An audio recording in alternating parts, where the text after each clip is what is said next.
I have been a CDL-A truck driver with well over a decade of experience. I have since transitioned to becoming a full-time trader. Yesterday, the stock market sold off and I profited. In this video, I share with you my knowledge and information. If you stick around to the end, you might learn something potent. Hope you enjoy. Heavy miles behind the seat of a truck. But what if we did heavy miles behind the seat of a chart? And this is what is possible. So today I caught this red move here on QQQ off of NVIDIA's earnings. It is right now November 20th at 11:33 a.m. The market is still live. The market is still open. And my trading account is now sitting at $1,511.35. I've got $260 of settled funds. So I'm going to wire some money out of my trading account so I can pay bills and live. I haven't been behind the seat of a truck in over 5 months, and I've been trading full time since. Now, the beautiful thing about devoting my time to the charts and not getting a job is to catch opportunities just like this off of the back of NVIDIA. I'm sorry, audio concerns for YouTube. But anyways, okay, so this is NVIDIA's chart. NVIDIA just reported earnings after hours yesterday. And as you can see, their estimates was for $1.17 per share. And they reported $1.30 per share. They beat expectations, so they made more money than what was expected. Now, as you know, or if you don't know, the market, the QQQ, the overall market have basically been on a downtrend. It's been going down. And the expectation for basically anyone talking about trading or investing was that NVIDIA's earnings was going to save the market. You know, ever since 2023, since AI became prevalent in the investor sphere and trader sphere, NVIDIA has been a dominant force. You know, NVIDIA has saved the market before, but for whatever reason, like I was not buying the fact that NVIDIA was the savior of the market. And so instead of going in and longing immediately, like buying calls right at the open, I decided to wait. I decided to see like what was the market going to do? Was the market going to positively react to NVIDIA and continue this, basically a bullish tear upwards, a bullish rip? And I didn't really see that type of energy out the gate. And because of that, it made me very cautious in terms of like my overall bias towards what the market was going to do. And once I saw the market started to stall, and the reason, excuse me. So once I saw it started to stall. There was no follow through to the upside. I knew we would definitely go down. This was definitely a bull trap, and I capitalized on that. And the thing, as you can see, is still going down. Now I vacated my position because, not to be greedy, but I would have been well above profit, like way more money today as it continues to fall. But because I didn't see any follow through, I decided to swing puts. And the thing with this is that if I was truck driving, if I had a job, I would not have been able to capitalize the timing. I would not have been able to capitalize on the timing of this incredible straight down move. And to work or to work or not to work. That is not even the question, because trading is work. It definitely is for sure work. And so here we are. And I just wanted to just create this video and, just provide an update on how it's going in terms of my trading and basically why I decided to pursue trading full time. Because in a short period of time, like what is my profit for the day is like $325. And I was in this trade for like maybe an hour, like less than that. And this is the type, and trading is risky. I'm facing eviction. I'm definitely getting evicted. I have to be out of my home before December 2nd. And, but at least I'll spend the New Year's, I mean, not the New Year's, Thanksgiving sheltered with heat. And after that, I'm going to be living out of my car, showering at the gym. I'm going to attempt to get a storage unit depending on where I can get my account to afford a storage unit and put as much in there as possible. I plan on selling a whole bunch of things, maybe getting some money that I could use to pay for the storage. But ultimately, my objective is to maintain focus on trading and developing this trading account, because I'm getting ready to pull about $150 out of this account today, like as soon as I stop recording.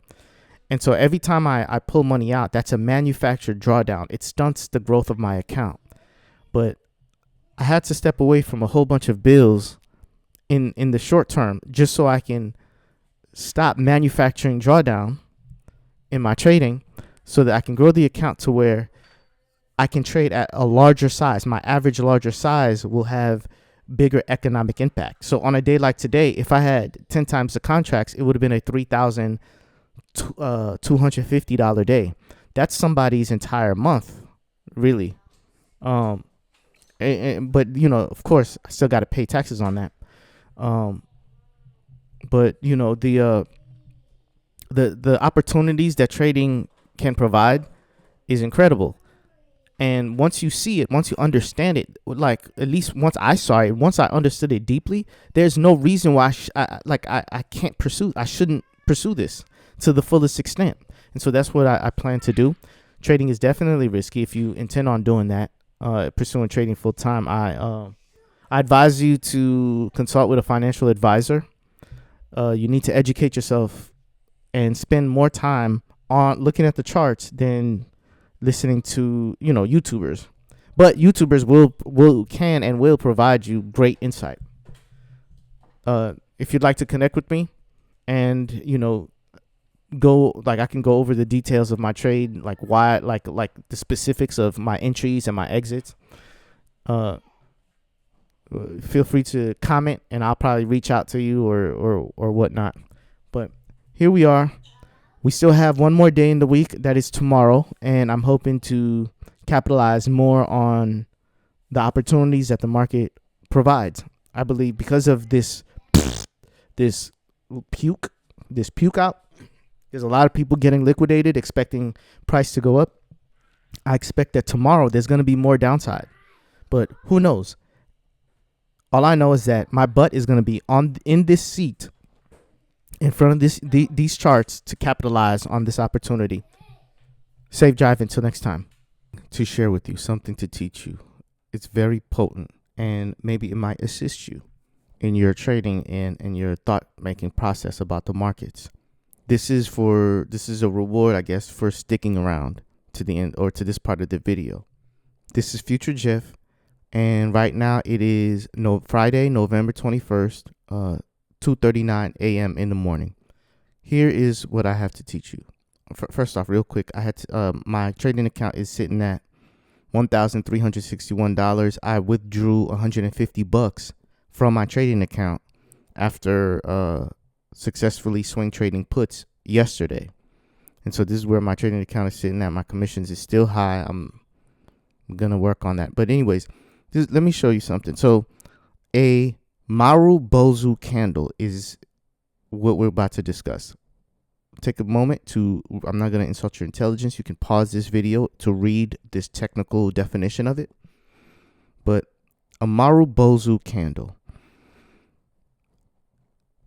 So how is this relevant? So right now, let me move this out the way.